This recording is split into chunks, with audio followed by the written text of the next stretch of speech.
Oh, hey, I didn't see you there. Huh? What was I doing? Well, you know, just Saryn things. After all, I'm a Saryn Main. Saryn, the suggestions frame? She must be Canadian. Everyone knows that she's strong, but do you understand why? Well, let's learn how to main Saryn.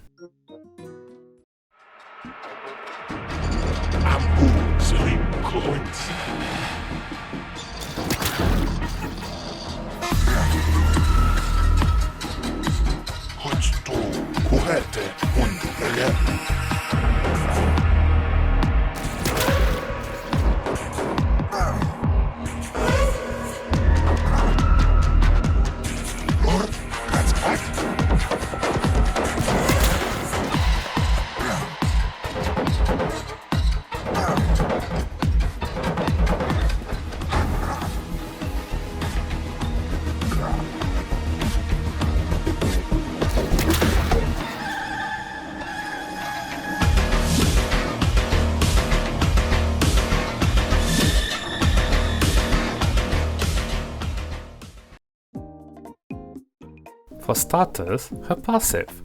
All status effects that she procs last longer. It's not much, but longer dots mean more damage overall. Spores, her 1. Inflicts a spore onto an enemy which slowly procs corrosive. Hitting the spore or killing the target will make the spore spread to other enemies. The spore damage slowly increases per enemy with spores, and you can see the current amount of damage here. Finally, when all enemies with spores die, you lose some spore damage, and the damage decays until a new enemy is spored. I tried to put a joke here, but it already had a lot of information. I guess I didn't add any more spore room. Molt, her 2. Saryn sheds her skin, which then acts as a decoy. Casting it cleanses your status effects, and also provides a small speed boost. Toxic Lash, her 3. It gives every weapon an extra hit of toxin damage. This damage is doubled on melees. While active, you can spread spores by hitting the enemy itself, but if you do, it causes an even extra toxin proc. It's important to note that this toxin damage doesn't combine with any other mods, and toxin mods, even if they are combined, scale its damage. This even includes her Augment Venom dose. Miasma, her 4. It bursts damage around an area and it forces a viral proc. It also deals 4 times more damage if the enemy has spores on them. Enemies hit by this also get briefly stunned. Now let's check the augments. Venom Dose. This is a great augment. It actually buffs Toxic Lash, and Corrosive is a good element in general. Revealing Spore. Stop using Revealing Spore. Spores were not supposed to mark enemies on a map. Years of damage, yet no real use found for this augment. Wanted to know where enemies are? We have a tool for that. It's called Enemy Radar. Yes, please let me use a mod slot for this. I want to see when the enemies are about to die. Statements dreamt up by the utterly deranged. They have played us for absolute fools. I guess if this was spread range instead of enemy radar, it would have been more interesting. Regen Molt. Good augment on paper, but we already have many options to heal ourselves. And the heal itself is kinda slow. Contagion Cloud. It has some funny interactions, but broadly speaking, it isn't that good. As usual, obligatory disclaimer, build however you want. I like to make builds that are more comfortable to play, which, on that note, Saryn has many options for builds, depending on what you want to use her for. So to help you judge these builds, I will place them on this graph. So, with that said, the first build, the beginner build. It's a no Forma, no Arcane, no Shard build, where we use Venom Dose for the Lash synergy, building strength for higher buffs, and you round it up with some range and efficiency for quality of life. If you want to slot some Arcanes, Guardian helps Saryn as she can HP tank quite well, and Victory for some regen. This build is a nice balance between bulk and range, which most likely will work for both gun and melee play. Next is my go-to build nowadays. I like to use Lycath for sustain and energy. I still use Venom Dose, and I run triple Umbra mods with adaptation for a very bulky Saryn. For arcanes, I use Battery instead of Flow for more energy and Augmented for even more strength. This is more or less an upgraded version of the beginner build.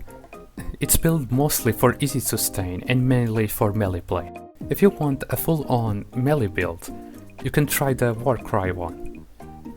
Since Warcry gives attack speed and more armor, it runs Eternal War, so you don't need to recast Warcry, and we still use Venom Dose. And even though I hate this mod, Prime Shoot Footed is there so you don't get knocked down in a big group of enemies. For arcanes, Augmented for more strength and Reaper for healing and more armor. Now, I am aware that Reaper is quite a lot to ask, but as a replacement I suggest either Grace or Victory. Even with all these defensive options, this build will still feel a bit squishier than what it looks. So, on a complete 180 of the last build, we have the full-on tank build. So for starters, we use Gloom. I know, super original, but Gloom has a nice synergy with Spores, because when Spores do damage, it actually triggers Gloom's healing. And of course, it can't be a tank build without the triple Umbra mods and adaptation for maximum bulk. For arcanes, Energize to sustain your energy and Augmented for more strength. This build serves as a good balance between gun and melee Saryn, and on high level content you will probably use this build more. And finally, I cannot show builds for Saryn without showing a Xata's build. This build is a full-on gun Saryn build. Lash and Xata's is a powerful combination, so we build duration and strength. And obviously we use Venom Dose for even more Lash damage. For arcanes, Grace for some minor healing and Augmented for even more strength. While this is a very effective weapons platform build, it also is by far the squishiest. In general, Saryn doesn't really need shards. Even the green ones are very unnecessary. Why would you want a corrosive strip shard if you just look at an enemy and it pops dead? But what I can recommend though are the blue shards, specifically the HP and armor ones. More people need to believe in the tank Saryn supremacy. Now, Saryn can benefit from a lot of weapons, and since I don't want to make the video too long, I will briefly speak about them. Obviously, I gotta talk about the Sobek. While it's most effective on Xata's setups, using Sobek with acid shells will lead to a lot of chain reactions. A Fenmo is also a funny choice. If you mod it for Blast, you can get some funny numbers on the Blast procs. And maybe a more niche option would be the Kuva Ogress with Napalm, since every hit tick of Napalm procs Lash. Lash! I said Lash, not Slash! Incarnate Dual Ica for obvious reasons, Cloud's proc Lash, the Jackie tag with Vulcan Blitz. It's basically a Sobek but melee. Personal choice of mine would be the Sancti Magista. It's a convenient tool for healing and doubles as a blast melee. And on that note, any blast melee works wonders. And finally, as a bonus, Concealed Explosions and Thunderbolt also proc Lash. So, tips. I'm going to make someone very mad by saying this, but don't think of Saryn as a nuke. I know that some people look at Miasma and say, oh, 4 times as much damage on sport enemies, and go crazy and build just for that. Well, it can, but the investment doesn't justify the very small damage boost. What Saryn is great for is to slowly kill big tile sets of enemies. Something that I can recommend though is to not disregard the small stun that Miasma gives though. You can use it to recast your abilities and also provides a good amount of breathing room if you need it. And one last thing to consider. While Xatas is a very strong ability for gunplay, you probably shouldn't use it for melee play. Since for guns, Lash and Xatas make one shot give 3 damage numbers. But on melee, you probably should use Roar, since Roar would increase the damage threefold. It would increase on the melee hit, it would increase on the Lash damage, and it would increase the toxin damage. So, Saryn. She can do a little bit of everything, which makes her a perfect pick for any kind of content. And the best part? She always gets buffed. After all, every patch is her patch. So now you are ready to main Saryn. Drop a like, write your essays on how Saryn is a nuke on the comments, and subscribe to see which frame I was already a main of next. Bye!